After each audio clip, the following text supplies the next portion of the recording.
സംസ്ഥാനത്ത് വരും ദിവസങ്ങളിൽ ചൂട് വർദ്ധിക്കുമെന്ന് ദുരന്ത നിവാരണ വകുപ്പ് മെമ്പർ സെക്രട്ടറി ശേഖർ കുര്യാക്കോസ്. ചില സ്ഥലങ്ങളിൽ വൈകുന്നേരങ്ങളിൽ നേരിയ മഴയ്ക്ക് സാധ്യതയുണ്ട്. ഉഷ്ണകാലത്തിന് മുന്നോടിയായി നടത്താറുള്ള തയ്യാറെടുപ്പുകൾ നടത്തണമെന്നും ശേഖർ കുര്യാക്കോസ് കേരള വിഷൻ ന്യൂസിനോട് പറഞ്ഞു. കേരള സംസ്ഥാനം ചൂടിലേക്ക് കടക്കുകയാണ്. ഇതുമായി ബന്ധപ്പെട്ട വിവരങ്ങൾ ചർച്ച ചെയ്യുന്നതിന് വേണ്ടി നമ്മളോടൊപ്പം ദുരന്ത നിവാരണ വിഭാഗത്തിൻ്റെ മെമ്പർ സെക്രട്ടറി ശ്രീ ശേഖർ കുര്യാക്കോസ് ചേരുകയാണ്. സാർ, എങ്ങനെയാണ് ഈ ഒരു ചൂടിൻ്റെ ഒരു അവസ്ഥ, അതിൻ്റെ കാഠിന്യം ഇനിയുള്ള ദിവസങ്ങളിൽ? നമ്മളിപ്പോൾ കാണേണ്ടുന്നത് ചൂടിൻ്റെ ഒരു ആരംഭം വന്നു തുടങ്ങിയിട്ടേ ഉള്ളൂ. ഇപ്പോൾ വൈകിട്ടൊക്കെ ചെറിയ രീതിയിൽ മഴയൊക്കെ ചില പ്രദേശങ്ങളിൽ കിട്ടുന്നുണ്ട്. പരമാവധി നമ്മൾ ഈ മഴവെള്ളം ഒഴുകിപ്പോവാതെ ഒന്ന് സൂക്ഷിക്കാൻ ശ്രമിക്കുക. കാരണം ഭൂമിക്കടിയിലേക്ക് ഇത് പോകുന്തോറും കുറച്ച് നനവ് അവിടെ നിലനിൽക്കുന്നത് നല്ലതാണ്. ഫെബ്രുവരി മാസത്തോടുകൂടി ചൂടിൻ്റെ കഠിനത, രൂക്ഷത വർദ്ധിക്കാൻ സാധ്യതയുണ്ട്. നമ്മൾ മെയ് മാസം വരെ അത്തരമൊരു നമ്മുടെ വേനൽക്കാലമാണ്. അപ്പോൾ ആ വേനൽക്കാലത്തിന് ഉതകുന്ന തരത്തിലുള്ള തയ്യാറെടുപ്പുകളോടുകൂടി തന്നെ മുന്നോട്ട് പോകേണ്ടതുണ്ട്. അത് നമ്മുടെ വസ്ത്രധാരണം, ജലം നമ്മൾ കുടിക്കുന്നതിൻ്റെ അളവ് ഒക്കെ അതനുസരിച്ച് മാറേണ്ടതുണ്ട്. ഈ നിലവിൽ പകൽ സമയത്തെ ചൂടാണ് നമ്മൾ കാണുന്നത്. പക്ഷേ ദിവസം പോകുന്തോറും ചിലപ്പോൾ വൈകിട്ട് സന്ധ്യാസമയത്തും രാത്രിയുമുള്ള ചൂട് സാധാരണയിൽ അധികമായി നിൽക്കാൻ സാധ്യതയുണ്ട്. ആ സാഹചര്യത്തെ തരണം ചെയ്യാനും നമ്മൾ ഇപ്പോഴേ തയ്യാറാകണം. എൻ്റെ ഒരു അഭ്യർത്ഥന, ഒന്ന് നമ്മുടെ വീടുകളിലൊക്കെയുള്ള ഫാനും ഒക്കെ ഒന്ന് ഓയിൽ ചെയ്ത് അതിനെ ഒന്ന് റെഡിയാക്കാൻ പറ്റുന്നൊരു സമയമാണിപ്പോൾ. മോട്ടറുകൾ, പമ്പുകളെല്ലാം ഒന്ന് നന്നായിട്ട് പ്രവർത്തിപ്പിച്ച് അത് വർക്ക് ചെയ്യുന്നുണ്ട് എന്ന് ഉറപ്പാക്കാവുന്ന സമയമാണ്. എയർ കണ്ടീഷണേഴ്സ് എല്ലാം ക്ലീൻ ചെയ്യേണ്ടുന്ന സമയമാണ്.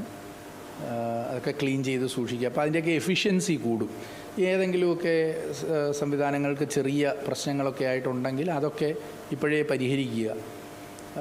പലപ്പോഴും വാഹനങ്ങൾ നമ്മൾ ഇഗ്നോർ ചെയ്യാറുണ്ട്. വാഹനങ്ങളുടെ അറ്റകുറ്റപ്പണി വേനലല്ലേ, മഴക്കാലത്ത് നോക്കിയാൽ മതിയല്ലോ എന്ന് വിചാരിക്കാറുണ്ട്. പക്ഷെ അങ്ങനെയല്ല.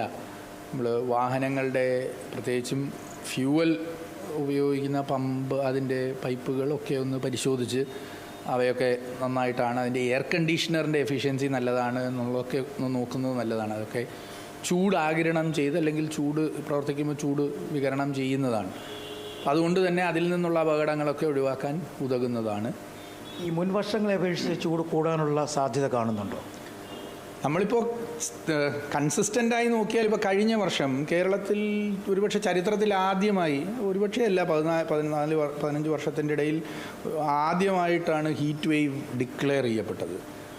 അത് തന്നെ കാണിക്കുന്നത് ഓരോ വർഷം കഴിയുന്തോറും നമ്മൾക്ക് ചൂടിൻ്റെ അനുഭവം, അതിൻ്റെ തീവ്രത ഗണ്യമായി വർദ്ധിക്കുന്നു എന്നത് തന്നെയാണ്. ഈ ചൂട് വളരെ സ്ലോ ആയിട്ടാണല്ലോ വർദ്ധിച്ച് വരുന്നത്. ഇപ്പം മഴയാണെങ്കിൽ പെട്ടെന്ന് മഴ വരുന്നു, നമുക്ക് മഴക്കാലമാണെന്നറിയാം. ചൂടിൻ്റെ പീരീഡിൽ ആളുകൾ അതത്ര ശ്രദ്ധിക്കില്ല. ചൂട് ഒരു ദിവസം ഒരു സർട്ടൺ ചൂട് കാണും, അടുത്ത ദിവസം അപ്പോൾ ആളുകൾ ഇന്നിച്ചിരി ചൂട് കൂടുതലാണ് എന്ന് പറഞ്ഞ് അങ്ങ് പോകും. ഈ പതുക്കെയാണ് ഇതിൻ്റെ തീവ്രത വർദ്ധിക്കുന്നതെന്നുള്ളത് കൊണ്ട് തന്നെ ആളുകൾ അതിനെ അത്ര കണ്ട് ശ്രദ്ധയിലെടുക്കില്ല. അപ്പം അവിടെ ആ അശ്രദ്ധ പലപ്പോഴും നമ്മൾക്ക് അപകടകരമായി മാറും. വളരെ പെട്ടെന്നായിരിക്കും ഒരു ദിവസം ചൂട് വളരെ ഗണ്യമായി കൂടി നിൽക്കുന്നത്. അത് നമ്മൾക്ക് മുന്നറിയിപ്പായി വരാൻ തന്നെ സമയമെടുക്കും. അപ്പോൾ ഏറ്റവും നല്ലത് നമ്മൾ ഈ സമയത്ത് കുറച്ച് കുട ഉപയോഗിക്കുക, തൊപ്പി ഉപയോഗിക്കുക, അയഞ്ഞ വസ്ത്രങ്ങൾ ധരിക്കുക. അതൊക്കെ ഉപയോഗിച്ചുകൊണ്ട് പുറത്തുകൂടി സഞ്ചരിക്കുന്നത്, ശ്രദ്ധിക്കുന്നത് നല്ലതാണ്. മൃഗങ്ങൾ, നമ്മൾ ഒട്ടും ശ്രദ്ധിക്കാത്ത ജീവികളാണ് നമ്മളുടെ വളർത്തു മൃഗങ്ങൾ. പലപ്പോഴും നമ്മൾ ഒന്നീ കൂട്ടിൻ്റെ അകത്ത് പൂട്ടിയിട്ടിട്ട് പോവും. അപ്പോൾ അതുങ്ങൾ അതിൻ്റെ അകത്ത് കിടന്ന് ഇങ്ങനെ പുഴുങ്ങും. രണ്ട്, ഈ വയലിലൊക്കെ കൊണ്ടുപോയി തുറന്ന സ്ഥലത്ത് കെട്ടിയിടും. അപ്പോൾ ഈ വെയിൽ മുഴുവൻ, അതിൻ്റെ ശരീരം നമ്മളെക്കാൾ വലുതായതുകൊണ്ട് വെയിൽ മുഴുവൻ അതിൻ്റെ ശരീരത്തിൽ വരുവാണ് ചെയ്യുന്നത്. അപ്പോൾ ഇത് നമ്മൾ ശ്രദ്ധിക്കേണ്ടതുണ്ട്. അവർക്കും നമ്മളെപ്പോലെ തന്നെ വെള്ളം, തണലും ഒക്കെ ആവശ്യമുണ്ട്. അതും കൂടി കണ്ടുകൊണ്ട് അവയെ പരിപാലിച്ച് തുടങ്ങണം. ഈ മഴയുടെ അളവ് എങ്ങനെയായിരിക്കും അതിന് ശേഷം ഉണ്ടാകുന്ന ഒരു മഴയുടെ അളവ്? അത് ഇപ്പോൾ പ്രവചിക്കാൻ പറ്റുന്നൊരു സാഹചര്യമല്ല. ജൂൺ മാസത്തിന് ശേഷം എങ്ങനെ ആയിരിക്കും എന്നുള്ളത് പറയത്തക്ക രീതിയിലുള്ള ഒരു മോഡലുകളും നമ്മൾക്ക് ലഭ്യമല്ല. എന്തായാലും മുൻ വർഷത്തെ അപേക്ഷിച്ച് ചൂട് കൂടാൻ സാധ്യതയുണ്ടോ? എൻ്റെ ഒരു വ്യക്തിപരമായ അനുമാനത്തിൽ നമ്മൾ കഴിഞ്ഞ വർഷത്തെ പോലെ തന്നെ തീവ്രമായ ചൂടിന് തയ്യാറായിരിക്കണം. നമ്മൾ വ്യക്തികളെന്ന നിലയിൽ കുടുംബങ്ങളെന്ന നിലയിൽ അത് മുന്നിൽ കണ്ടുകൊണ്ടുള്ള മുന്നൊരുക്ക പ്രവർത്തനങ്ങൾ നടത്തണം. ചൂടുണ്ടായില്ലെങ്കിൽ വളരെ നല്ലത്. പക്ഷേ ചൂടുണ്ടാകില്ല എന്ന അനുമാനത്തിലല്ല മുന്നോട്ട് പോകേണ്ടത്. വേനൽക്കാലമാണ്. ചൂട് പ്രതീക്ഷിച്ചുകൊണ്ട് തന്നെ നമ്മൾ മുന്നോട്ട് പോകും. തീർച്ചയായിട്ടും. അപ്പം നമ്മുടെ കേരളത്തിൽ ഏത് മേഖലയിലായിരിക്കും ഏറ്റവും കൂടുതൽ ചൂട് കൂടാനുള്ള സാധ്യതകൾ? നമ്മൾക്ക് പരമ്പരാഗതമായി ചൂട് ഏറ്റവും കൂടുതൽ അനുഭവപ്പെടുന്നത് പുനലൂർ, പത്തനംതിട്ട, പിന്നെ പാലക്കാട് മേഖലയിലാണ്. പക്ഷെ കഴിഞ്ഞ കുറച്ച് വർഷങ്ങളായി നമ്മൾ കാണുന്ന ഒരു പ്രത്യേകത, ഇടുക്കിയിലെ ചില മേഖലകളിലും ആലപ്പുഴ ജില്ലയിലും ഗണ്യമായി ചൂട് അനുഭവപ്പെടുന്ന പ്രദേശങ്ങളുണ്ട്. സാധാരണ നമ്മൾ പൊതുബോധത്തിൽ പറഞ്ഞു കേട്ടിട്ടില്ലാത്ത ചില പ്രദേശങ്ങളിലും ചൂട് ഗണ്യമായി കൂടുന്നുണ്ട്. ഒരുപക്ഷെ അതിൻ്റെ കാരണം നമ്മൾക്കിപ്പോൾ കൂടുതൽ നിരീക്ഷണ സംവിധാനങ്ങളുള്ളത് കൊണ്ടാണ്. മുൻപ് ഈ നിരീക്ഷണ സംവിധാനങ്ങളില്ല. ഉള്ള സ്ഥലത്തു നിന്നുള്ള വിവരം മാത്രമേ നമ്മൾക്ക് മനസ്സിലാവുന്നുള്ളൂ. പുനലൂരൊക്കെ കാലങ്ങളായി നിരീക്ഷണമുള്ള സ്ഥലങ്ങളാണ്. പക്ഷേ പല പ്രദേശങ്ങളും ഇപ്പോൾ പുതുതായി കഴിഞ്ഞ ഒരു 4-5 വർഷത്തെ ശ്രമഫലമായി കേന്ദ്ര കാലാവസ്ഥാ വകുപ്പിൻ്റെ നിരീക്ഷണ സംവിധാനങ്ങൾ വന്നതോടുകൂടി പത്രമാധ്യമങ്ങൾക്കും പൊതുസമൂഹത്തിനും ആ വിവരങ്ങൾ ലഭിച്ചു തുടങ്ങി.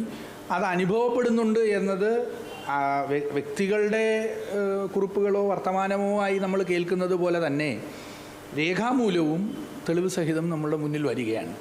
അപ്പോൾ വേറെ ചില പ്രദേശങ്ങളും ചൂട് എമർജ് ചെയ്ത് വരുന്നുണ്ട്. നമ്മൾ ഓർക്കേണ്ടത്, കേരളം നഗരവൽക്കരണം ഗണ്യമായി നടന്നിട്ടുള്ള ഒരു പ്രദേശമാണ്, ഇപ്പോഴും നടന്നുകൊണ്ടിരിക്കുന്ന ഒരു പ്രദേശമാണ്. അപ്പോൾ നിർമ്മിതികൾ, കെട്ടിട നിർമ്മിതികളുടെ ശൈലിയും കെട്ടിടത്തിൻ്റെ നിറം പോലും ചൂടിനെ പ്രതിരോധിക്കുന്ന തരത്തിലല്ലെങ്കിൽ നമ്മൾക്ക് ബുദ്ധിമുട്ടാണ്. കാലാന്തരത്തിൽ അതിനെ നമ്മൾ അർബൻ ഹീറ്റ് ഐലൻഡ്സ് എന്ന് വിളിക്കും. ചില പ്രദേശങ്ങളിൽ അർബൻ ഏരിയയിൽ ചൂട് വളരെ കൂടി നിൽക്കുന്നൊരു സാഹചര്യം ഉണ്ടാവും. അത് അവിടുത്തെ കെട്ടിടങ്ങളിൽ നിന്ന് വികിരണം ചെയ്യുന്ന ചൂടും കൂടി ചേർന്നിട്ടാണ് അതുണ്ടാകുന്നത്. പിന്നെ ഒരു പ്രധാനപ്പെട്ട പ്രശ്നം, ഇതിനോടിടയിൽ ഇടയ്ക്കിടയ്ക്ക് മഴ വന്നു പോകുന്ന സാഹചര്യം ഉണ്ടാകുമ്പോൾ അത് നമ്മൾക്ക് മറ്റു തരം രോഗങ്ങൾ, നമ്മൾക്ക് ഡെങ്കു ഒക്കെ പോലെയുള്ള രോഗങ്ങളെ വളർത്തുന്ന സാഹചര്യം ഉണ്ടാവും. അപ്പോൾ അതും ഈ ചൂടുകാലത്ത് നമ്മൾ പ്രതീക്ഷിക്കേണ്ടതാണ്. അപ്പോൾ എന്തുകൊണ്ടും മഴക്കാലത്ത് മലയാളി എത്ര കോൺഷ്യസ് ആയിട്ടാണ് ഇപ്പോൾ മലയോര മേഖലയിലോ തീരദേശത്തോ ഒക്കെ ജീവിക്കുന്നത്, അതുപോലെ തന്നെ ശ്രദ്ധയോടുകൂടി വേണം വേനൽക്കാലത്തും നമ്മൾ ജീവിച്ചു പോകാൻ. വളരെ പെട്ടെന്ന് ചൂടിൽ ചെന്നുപെടുന്ന സാഹചര്യം ഒഴിവാക്കാൻ നമ്മൾ ശ്രമിക്കുകയും വേണം. നമ്മളുടെ ദൈനംദിന ജീവിത ക്രമത്തിൻ്റെ ഭാഗമായി പോലും വെയിലത്തിറങ്ങാതെ ജോലി ചെയ്യാൻ പറ്റാത്ത ആളുകളിൽ ഉണ്ട്. അവർക്ക് വെയിലത്ത് നിന്ന് ജോലി ചെയ്യേണ്ട സാഹചര്യമുള്ളവരുണ്ട്. അങ്ങനെയുള്ളവരും സ്വയം സുരക്ഷയ്ക്ക് വേണ്ടിയിട്ടുള്ള നടപടികൾ ഇപ്പോഴേ തയ്യാറെടുത്ത് മുന്നോട്ട് കാണണം. തീർച്ചയായും വരും ദിവസങ്ങളിൽ വേനലിൻ്റെ കാഠിന്യം വർദ്ധിക്കാനുള്ള സാധ്യത കണക്കാക്കുകയാണ്. അതുകൊണ്ട് തന്നെ മുൻകരുതലുകൾ അനിവാര്യമാണ് എന്ന് തന്നെയാണ് ദുരന്ത നിവാരണ അതോറിറ്റി വിഭാഗത്തിലെ ഉദ്യോഗസ്ഥരും പറയുന്നത്. തിരുവനന്തപുരത്തു നിന്നും ഷാൻ ജേസിനൊപ്പം D Binoy, Kerala Vision news.